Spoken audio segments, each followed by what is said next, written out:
Good morning. Happy Saturday. Is it starting to snow where you are yet? Sitting here at my computer going over some notes, looking some things up online. You know, when I was talking yesterday a little bit about last year being an 8 and how karma started to play out in you reap what you sow. You know, I'm a 5. My personal number is a 5. We are in a 6th year. This is my personal 6th year, and we are in a 9 on the whole year, if that makes sense to anybody.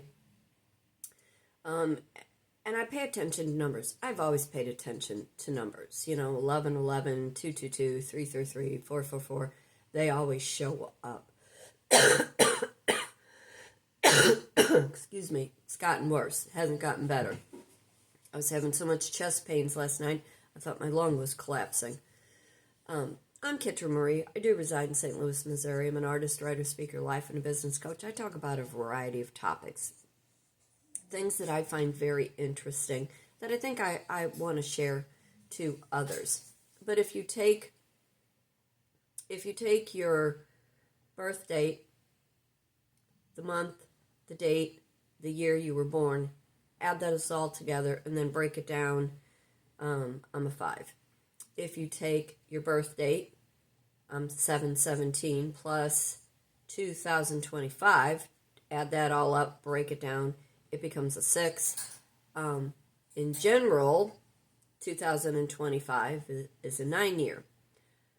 I very much believe, now, because I've studied quite a bit of things with psychology and human conditioning and products of environment and things like that, and I do believe in the trickle-down effect, and every action that you make, whether it be a broad spectrum in general or towards somebody else, you get to choose freely in the way that you make that decision to be about that action, but you are not free from the consequence of all those choices if all the choices have been poor choices because you have been stuck in rigidity.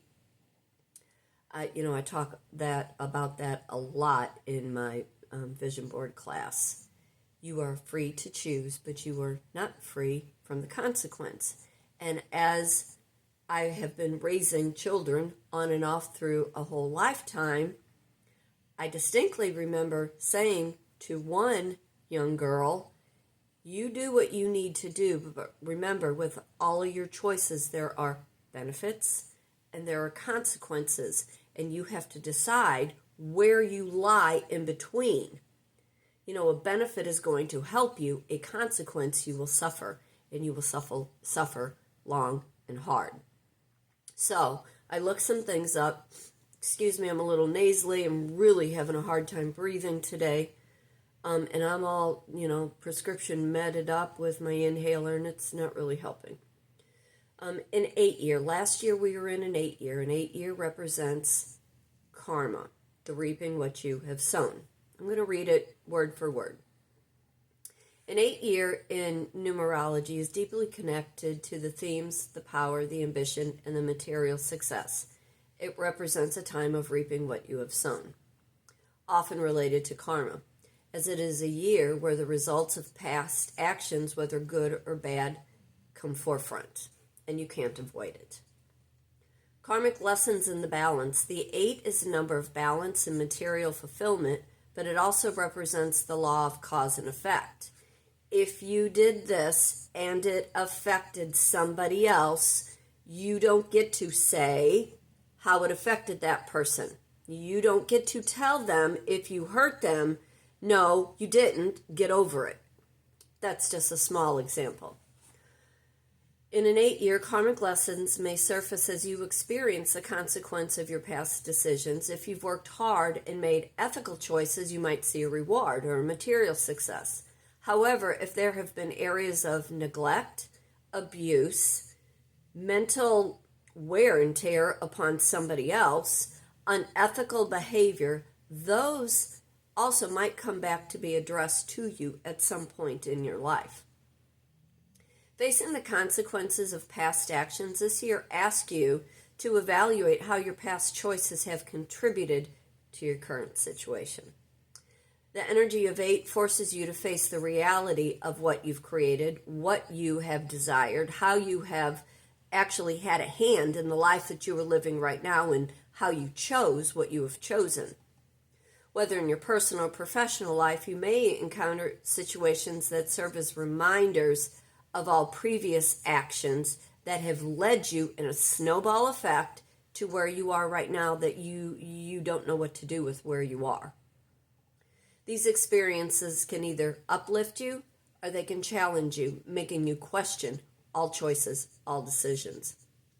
Empowerment through responsibility. An 8 focus on success. It also emphasizes the importance of taking responsibility for all of those actions, being accountable. In terms of karma, this is a time to acknowledge how all of your decisions have shaped the path to make adjustments if necessary by stepping up into place integrity and accountability.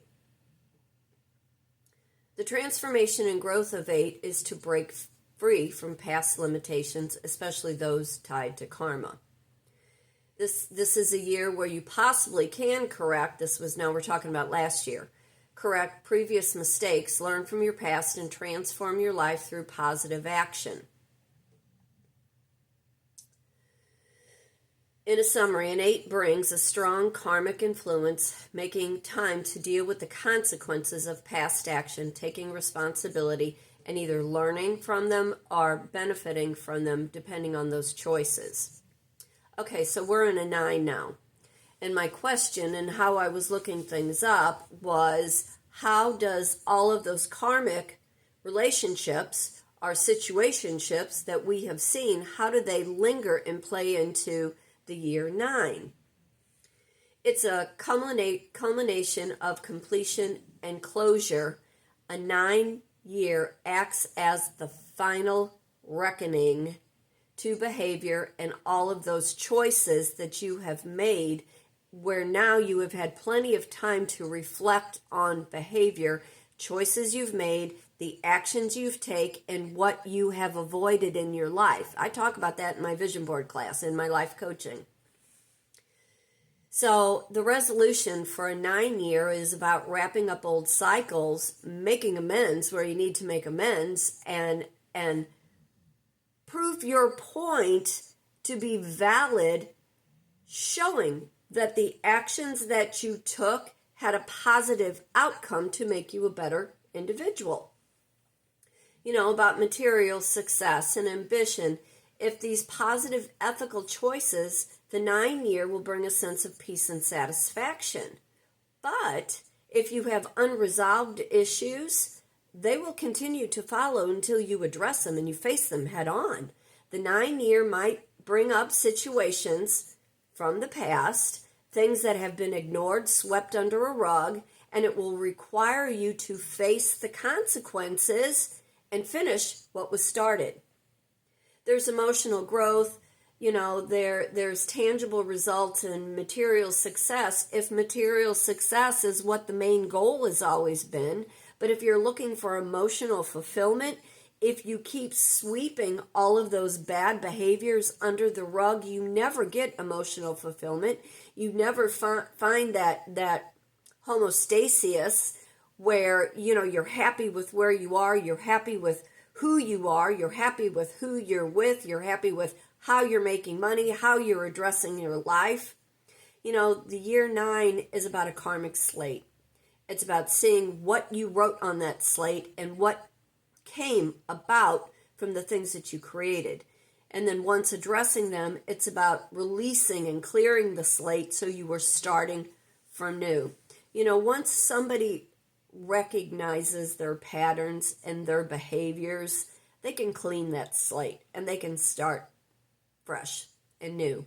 But if you are still ignoring things that you caused, things that you know had harboring anger issues, and it's affected everybody around you, the patterns always continue. It doesn't go away. those are my little, tidbits